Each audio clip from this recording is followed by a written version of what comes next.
રાજકોટમાં રાજકીય જૂથવાદનો મામલો ગરમાયો છે. ભાજપ અને કોંગ્રેસ પક્ષોમાં આંતરિક જૂથવાદનો ચર્ચાનો વિષય બન્યો છે. તાજેતરમાં કોંગ્રેસની પત્રકાર પરિષદમાં ઇન્દ્રનીલ રાજ્યગુરુ અને મહેશ રાજપૂતની ગેરહાજરી ચર્ચાનો વિષય બન્યો હતો. ક્યાંક ઇન્દ્રનીલ હાજર હોય તો મહેશ ગેરહાજર હોય છે ને ક્યાંક મહેશ હાજર હોય તો ઇન્દ્રનીલ ગેરહાજર હોય છે, જે કોંગ્રેસના કાર્યાલય વિવાદ અને જૂથવાદનો સ્પષ્ટ દર્શાવે છે. આ પરિસ્થિતિમાં સવાલ એ ઉભો થાય છે કે શું આ બંને મુખ્ય પક્ષોના આંતરિક વિખવાદનો લાભ આમ આદમી પાર્ટી ઉઠાવીને રાજકોટમાં પોતાની રાજકીય પકડ મજબૂત કરી શકશે? પ્રેસ વાર્તાલાપમાં ઇલેક્ટ્રિક મીડિયા અને વર્તમાન પત્રના રિપોર્ટરો શ્રીનું કોંગ્રેસ પરિવાર વતી અહીં હાર્દિક સ્વાગત કરું છું. ભારત દેશની અંદર લોકશાહીની અંદર સર્વોપરી ઇલેક્શન પદ્ધતિ હોતી હોય છે, કારણ કે લોકોના મત વડે ચૂંટાઈને સ્થાનિક સ્વરાજની સંસ્થા હોય, લોકસભા હોય વગેરે જેવી જ્યારે ગૃહ જેને કહેવામાં આવે છે, એમાં લોકોના મતથી ચૂંટાઈને લોકપ્રતિનિધિઓ જતા હોય, પાર્ટી કોઈ પણ હોય. પણ જ્યારે સમગ્ર દેશની અંદર મતાધિકારની ચોરી એટલે સૌથી મોટી ચોરી કહી શકાય, કારણ કે લોકશાહીની અંદર લોકો જેને ઈચ્છે એ લોકો સત્તામાં આવે અને એ લોકો પ્રજાલક્ષી કામ કરે અને દેશ, રાજ્ય, તાલુકા, ડિસ્ટ્રિક્ટ, શહેર લેવલનો વિકાસ કરવાની જે સત્તા આપે છે લોકોના મત વડે જે લોકો ચૂંટાય અને કાર્ય પદ્ધતિથી કામ કરે છે, જ્યારે એની જ અંદર વોટ ચોરી થઈને લોકોના મૂળભૂત જે અધિકાર છે લોકશાહીની અંદર એ મતાધિકાર છે, એ મતાધિકારની ચોરી કરીને લોકોનો જે અવાજ છે લોકશાહીમાં એ દબાવવાનો પ્રયત્ન ભારતીય જનતા પાર્ટીની સરકાર અને ભારત દેશનું ઇલેક્શન પંચ દ્વારા કરવામાં આવ્યું છે. આપ બધા ચોથી જાગીરના મિત્રો પણ જાણો છો કે રાહુલ ગાંધીજી, ઇન્ડિયા ગઠબંધનના વિરોધ પક્ષના નેતા રાહુલ ગાંધીજી દ્વારા દિલ્હી ખાતે એક પ્રેસ કોન્ફરન્સ કરવામાં આવી અને પુરાવા સાથે લોકો સમક્ષ, મીડિયા સમક્ષ આ વાત મૂકી. માત્ર રાહુલજીએ જ્યારે વાત કરી ત્યારે એક સ્ટેટને લઈને વાત કરી, પણ આ સમગ્ર સ્ટેટોની અંદર આ પદ્ધતિથી ભારતીય જનતા પાર્ટી અને ભારતનું ચૂંટણી પંચ કામ કરી રહ્યું છે. એટલે લોકોના મતનો મૂલ્ય આ સરકારે શૂન્ય કરી નાખ્યું છે. ત્યારે કોંગ્રેસ પરિવાર દ્વારા સમગ્ર ભારતમાં અને ઇન્ડિયા ગઠબંધનમાં આપ જોઈ શકો છો કે બિહારની અંદર અત્યારે માનનીય રાહુલ ગાંધીજી અને તેજસ્વી યાદવજીની રેલીમાં કેટલા લોકો જોડાય છે. આ વ્યાપ વધારેમાં વધારે લોકોને સમજણ આવી. લોકો ઘણી વખત એવું પણ કહેતા હતા કે ચૂંટણીની અંદર આપણે જોવા જઈએ તો માહોલ કંઈક અલગ હોય અને પરિણામ આવે ત્યારે પણ માહોલ અલગ હોય. એક્ઝિટ પોલના જે આંકડાઓ જોવા જાઓ તો એ પણ અલગ હોય, પણ જ્યારે પરિણામ આવે ત્યારે પરિણામ તદ્દન એની વિરુદ્ધ દિશામાં જતું હોય. આખા ભારતની અંદર આ વોટ ચોરી થઈ છે એની શરૂઆત એ ગુજરાતથી થઈ છે. ગુજરાતમાં વોટ ચોરીનું મોડેલ બનાવીને સમગ્ર ભારત દેશની અંદર ઇમ્પ્લિમેન્ટ કરવામાં આવ્યું છે અને આ રીતે લોકશાહીનું પતન ભારતીય જનતા પાર્ટી અને અત્યારની ચૂંટણી પંચ દ્વારા કરવામાં આવ્યું છે. ત્યારે કોંગ્રેસ પક્ષ દ્વારા સમગ્ર ભારત વર્ષની અંદર લોક જાગૃતિ માટે અને બંધારણની રક્ષા કરવા માટે, લોકોને જાગૃત કરવા માટે અનેક કાર્યક્રમો સમગ્ર શહેર અને જિલ્લાઓમાં આપવામાં આવ્યા. જેમ કે રાજકોટ શહેરની આપણે વાત કરીએ, બેઠા છીએ તો શહેર અને જિલ્લા કોંગ્રેસ દ્વારા કેન્ડલ માર્ચ કરી અને વિરોધ કરવામાં આવ્યો, વોટ ચોર ગદ્દી છોડના નારા સાથે. એવી જ રીતે વરસાદી સિઝનની અંદર ચાલુ વરસાદે પણ કોંગ્રેસ પરિવાર દ્વારા રાજકોટ શહેર જિલ્લામાં રિંગ રોડ ઉપર સરદાર પટેલજીની પ્રતિમા નીચે ધરણા પ્રદર્શન કરવામાં આવ્યા.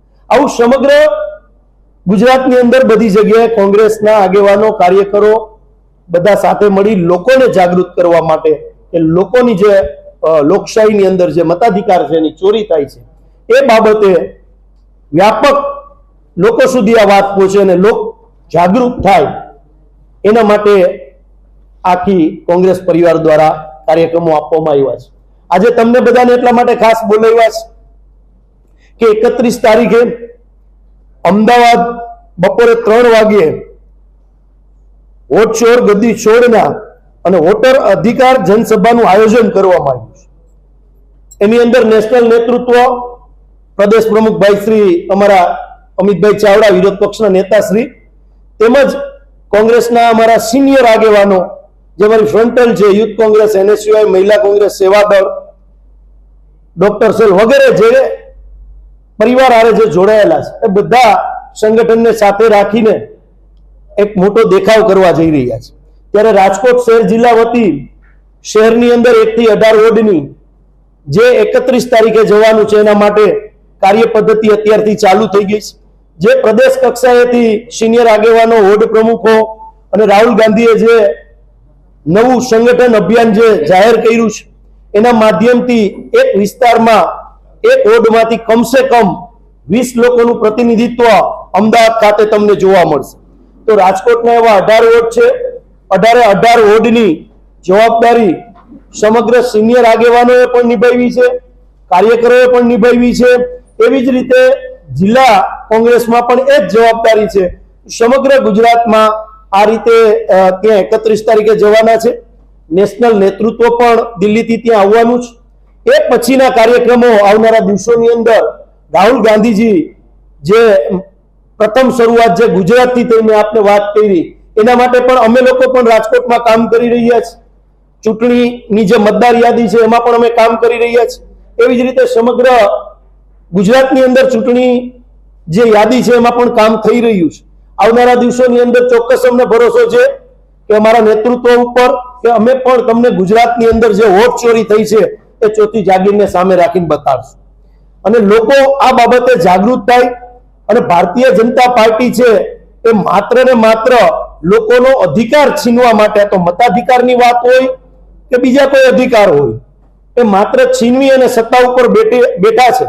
ત્યારે પ્રથમ જ્યારે રાહુલ ગાંધીજીએ ગુજરાતની અંદર સંગઠન અભિયાન જ્યારે પ્રથમ પાયલોટ પ્રોજેક્ટ તરીકે ગુજરાતમાં કર્યું હોય ત્યારે અમારી નૈતિક જવાબદારી થઈ છે કે ભારતીય જનતા પાર્ટીના જે ચોર લોકો છે ને સમગ્ર ભારતમાં તો ચોરી કરી છે પણ શરૂઆત ચોર લોકોએ ગુજરાતથી કરી છે. તો આ લોકોને ઉગાડા પાડવાનું કામ આવનારા દિવસોની અંદર કોંગ્રેસ પરિવાર દ્વારા કરવામાં આવશે. યાદીમાં પણ નામ છે અને એ જ લોકોના નામ જે સુરતમાં વસે છે એની નગરપાલિકા અને એની આજુબાજુમાં જિલ્લા પંચાયત કે તાલુકા પંચાયતની સીટો આવતી હોય એની અંદર પણ નામ બોલે છે. ત્યારે આપના માધ્યમ દ્વારા ગુજરાતના ચૂંટણી પંચને કહેવા માંગુ છું કે આનું ક્યારે તમે સર્ચ કર્યું છે? સેકન્ડ વસ્તુ કે જો તમે હકીકતમાં વોટિંગ કરાવવા માંગતા હો તો હવે તમે બિહારની અંદર જે કરવા જઈ રહ્યા હતા કે મોબાઈલ એપથી તમે વોટિંગ કરી શકશો. એટલે કે તમારી જેની સત્તાધારી પાર્ટી હોય એના માણસો કોઈ પણ વિસ્તારમાં જઈ અને ગરીબ લોકો હોય એની સાથે બેસી જાય, એનો કાર્ડ લઈ, ચૂંટણી કાર્ડ કે આધાર કાર્ડ કે લઈ અને મતદાર યાદીમાંથી એનું નામ લઈ અને સીધું મોબાઈલ એપથી એનું વોટિંગ કરી નાખાય. એટલે જે ટૂંક સમય પહેલા ચૂંટણીઓ જે ગઈ નગરપાલિકાની, જેની અંદર કચ્છમાં રૂબરૂ અમે વિડીયો ઉતારેલા કે પૈસા દેતા હોય અને એવા અમે વિડીયો ચૂંટણી પંચને પણ આપ્યા, પણ હજી સુધી કચ્છની અંદર રાપર નગરપાલિકાની અંદર હજી સુધી એફઆઈઆર નથી લીધી. લેખિત ફરિયાદ દીધા પછી, વિડીયો રજૂ કર્યા પછી એની એફઆઈઆર થઈ નથી.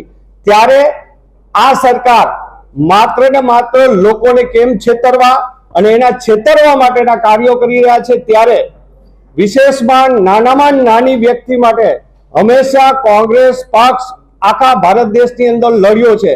એ જ રીતે ગુજરાતમાં ટૂંક સમયમાં એક પછી એક નાનામાં નાની વ્યક્તિ હોય કે અબજોપતિ હોય, પણ સરકાર જ્યાં એને અન્યાય કરતી હશે એના માટે લડાઈઓ આ ગુજરાતની અંદર આવતા 2 મહિનાની અંદર શરૂઆત થશે. લોકોને ન્યાય દેવડાવવામાં આવશે.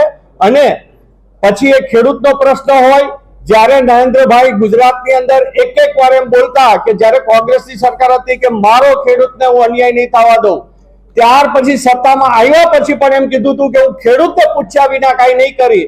પણ જે રીતે આપણે કપાસનું થયું છે, અમારા પ્રમુખશ્રીએ 2 દિવસ પહેલા એની પ્રેસ કોન્ફરન્સ કરી હતી કે કપાસની અંદર કે નિકાસની અંદર ખેડૂતને પૂછ્યા વિના આ દેશનો, આ ગુજરાતનો, આ ભારત દેશનો ખેડૂત રોવા માંડે એ પરિસ્થિતિ કરી છે. ત્યારે આપના માધ્યમથી ફરીથી લોકોને પણ ચેતવીએ છીએ કે તમે જાગૃત થાવ, નકર તમારા ઘરમાંથી તમારું અનાજ પણ આ લોકો ચોરીને એમ કહેશે કે આ અનાજ અમારું છે. તેથી લોકોને જાગૃત થવા અમારી સૌની વિનંતી છે. સાથે સાથે 31 તારીખે અમદાવાદ કલેક્ટર કચેરીની સામે ગુજરાત પ્રદેશ કોંગ્રેસ દ્વારા આખા ગુજરાતભરનો વોટ ચોરીનો કાર્યક્રમ છે. એની અંદર ગુજરાત અને સૌરાષ્ટ્રની જનતા જોડાય તેવી આપ સૌને અમે અપીલ કરીએ છીએ. પોતાના હક માટે પોતે જાગે. કોંગ્રેસ તો લોકો માટે જાગૃત છે, પણ લોકો પણ હવે જાગે એવી અમારી વિનંતી છે. હિતેશભાઈ.